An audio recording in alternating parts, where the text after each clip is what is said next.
Sekarang saya berada di Branch Public Gold, Taman Molek, Johor Bahru. So hari ini saya nak buat penjualan iaitu emas rosak. Ini emas ibu saya, tapi jangan risau, saya dah tanya kebenaran ibu saya. So jom saya share macam mana nak buat jual balik kepada Branch Public Gold. Jom. Sebelum saya sampai dekat Branch Public Gold, saya ada survey 1 hingga 2 kedai.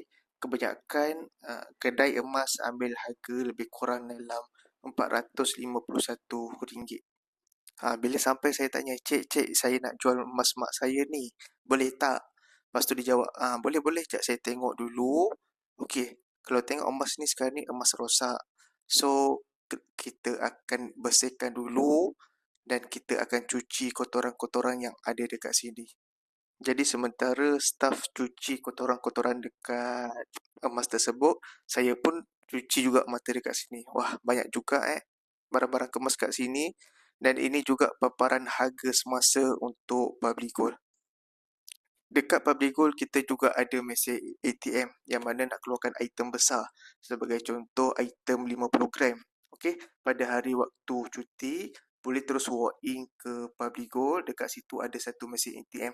Kita boleh keluarkan emas fizikal kita melalui mesin ATM saja. Sangat senang. Kita sampai 10 minit, staf Public Gold dah siap timbang.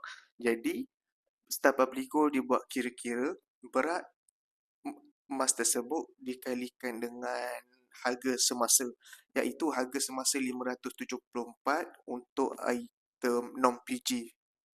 Begitulah kisah hari ini. So, sesiapa yang ada emas rosak, emas patah, tak tahu nak jual dekat mana, tak tahu nak dapat harga dekat mana yang murah, boleh jual direct dekat Public Gold, boleh cari mana-mana branch yang terdekat dengan anda.